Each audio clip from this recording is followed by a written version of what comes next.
This is a reading from Matthew chapter 16, verse 26. Matthew chapter 16, verse 26. What good will it be for someone to gain the whole world, yet forfeit their soul? Or what can anyone give in exchange for their soul? So living for our soul, that's going to be the topic of this video.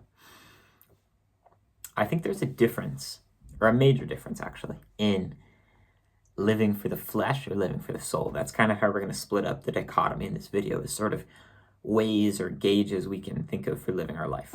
So let's think of fullness. What does it mean to be full? We often think of our body. You overeat, you eat a lot of dessert, something like that happens, and you start to feel very full. You feel kind of bloated. And we can all imagine that feeling of fleshly fullness after gorging ourselves with food, after ice cream, where it may feel good for a bit, but you kind of feel sick after. And I hope that we also have experienced a feeling of like living fully, like living a full day, where you have a day where you didn't really waste time. You did the things that you wanted to do. You attacked the day, and you're tired at night. But as your head hits the pillow, you feel full.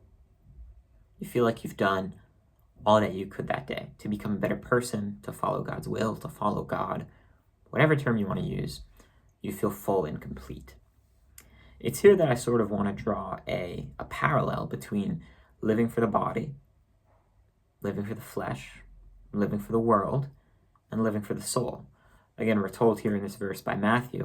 My translation in the Bible, it says, if you gain the whole world, yet lose your life. But in another translation online, it says forfeit their soul, which I kind of like better.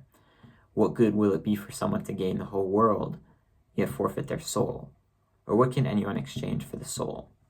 So the principle here is not living for something material, something tangible, whether it be money or especially living just for our body, living just to feel good, but living for our soul. So one easy kind of way to conceptualize this is, like I said, that feeling of fullness, like going to bed really full, or even trying to fill up your pockets with wealth, trying to live for greed, sex, pleasure, whatever that may be.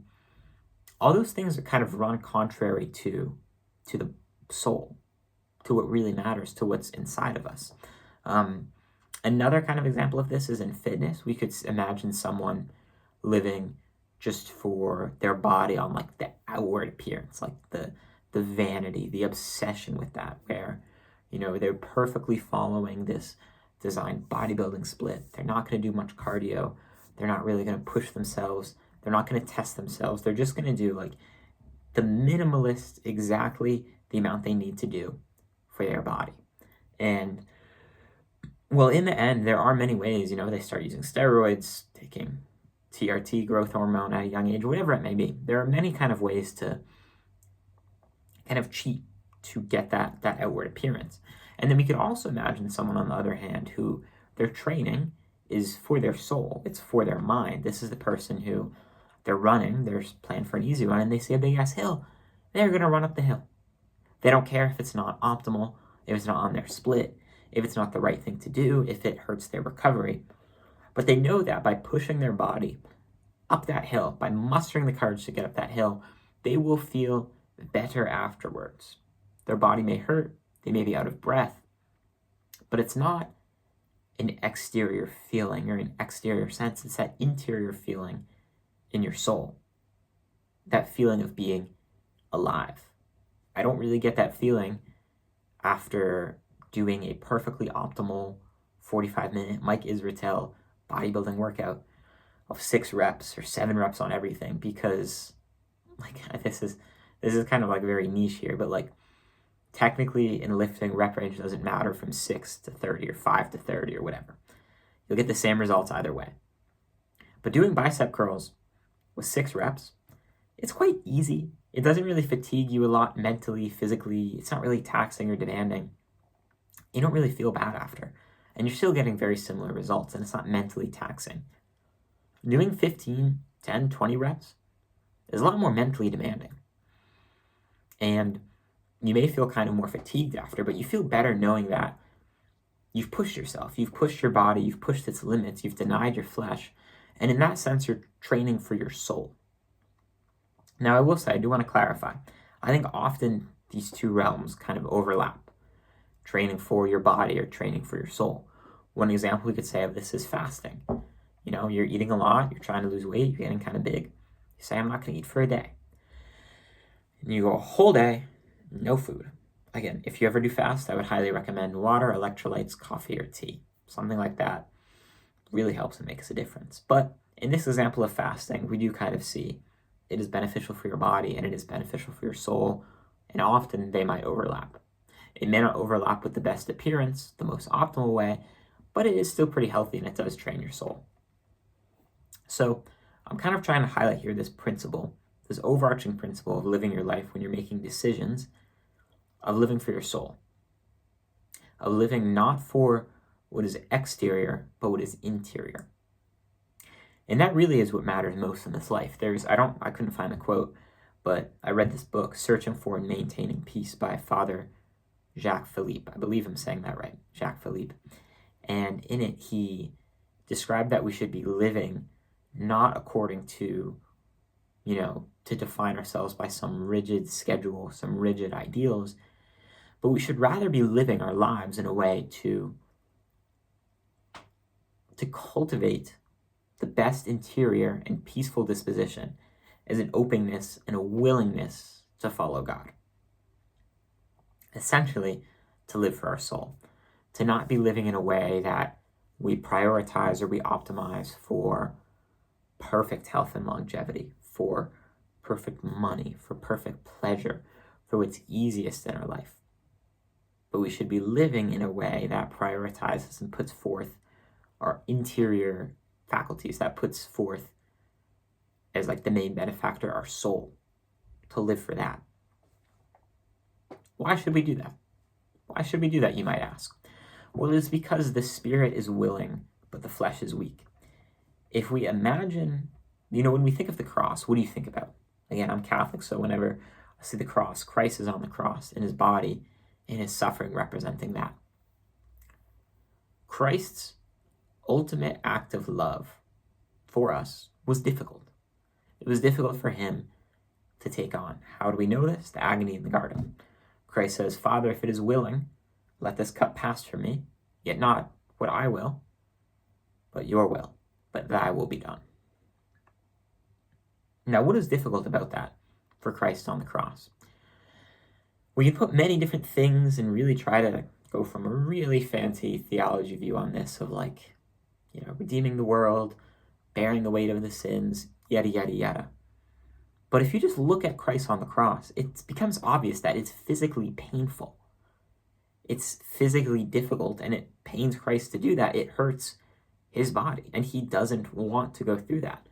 Again, many reasons why he might not want to, but we can, as a human, again, we always emphasize Christ's humanity, like he was human, he lived with our sin, but he was also human in that he probably, again, it doesn't exactly say it in the Bible, we can assume he kind of had this tendency in him he wanted to avoid pain and wanted to avoid suffering. That is kind of what it means to be a human. We don't want to be uncomfortable.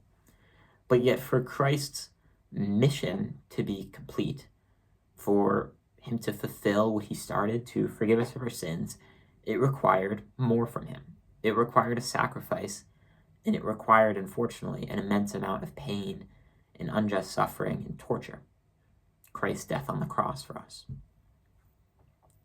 Christ had to not live for the body, to not live for the flesh, to not live for pleasure.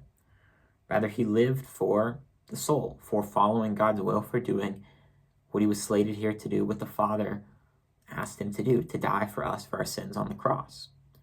Christ's act of love required an immense self-denial of the physical, of the body, of pleasure. There was no pleasure in that on the cross. He was certainly not living for the body, living for the world. He was living for the soul.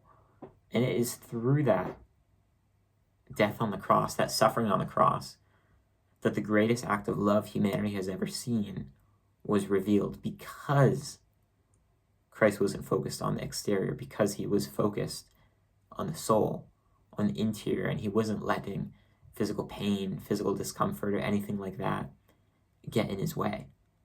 And that's kind of what I've been thinking about recently when we look at the cross. It's an act of denying the body. It's living for the soul. It's living for God's will, for holiness, for our interior life, for our disposition, whatever you want to call it. But we're denying the body and not preventing our flesh, our sinful nature, our world. I'm kind of using all of those in tandem here. Not preventing those from preventing our love. Because often love is painful. Sacrifice is painful.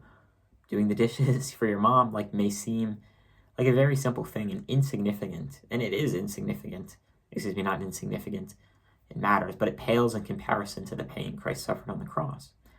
But in both of those examples, you don't want to do the dishes, you do the dishes. Christ didn't want to die. He died, suffered for us. It's renouncing our will. It's renouncing our flesh, our body, and it's living for the soul. Because after both of those, we can imagine Christ, and we know the feeling ourselves where we feel fulfilled. We feel full. It may not be bodily full, but it's a fullness of spirit, and it's a fullness of soul. And it's wonderful. I talk about this a lot on the channel, but I found in my life, at least, it really is crazy how much of a moral compass you get at the end of the day, at night, when your head hits the pillow. When you're thinking back on your day and looking at the ways you've lived well and the ways you lived wrong. If you live well, you really get this interior, the sense of fullness, of a job well done, of a day well lived. And I believe it should be, as Christians, that should be our pursuit. Our pursuit should not be money, it should not be worldly things, and it certainly should not be our body and our flesh and our pleasures and putting that first. Our pursuit should be our soul. Again, often these will intersect, as with fasting, maybe going for a really tough run. That's good for your body and good for your soul. But often the body, the flesh, the world, our pleasures, our desires intersect pretty rigidly. We don't want to get up early to go to Mass. We don't want to kneel and pray at night when we're tired. We don't want to do this. We don't want to do that.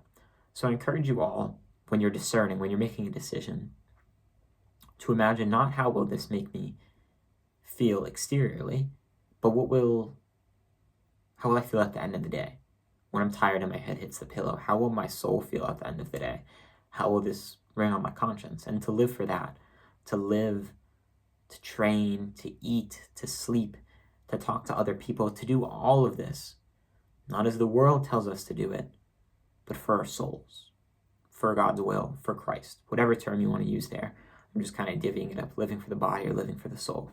So I invite you all to take a good hard look at your day, at your routines, at how you live, at what you're putting first, and most importantly, to quiet yourself at night and to reflect on the day and what you've lived for. If you've lived for your body, your passions, your desires, or if you've lived for your soul, because it's pretty obvious, at least I find in my life, it's pretty obvious once I quiet my mind to discern what I've been living for. And in these decisions that we make, whether it's, am I going to get up, go to Mass, and not eat food, and then train later in the day when I may not have the most energy or may not be optimal? Or am I going to get up, eat a high-carb meal, train, and then I'll go to Mass or I'll pray when I get to it?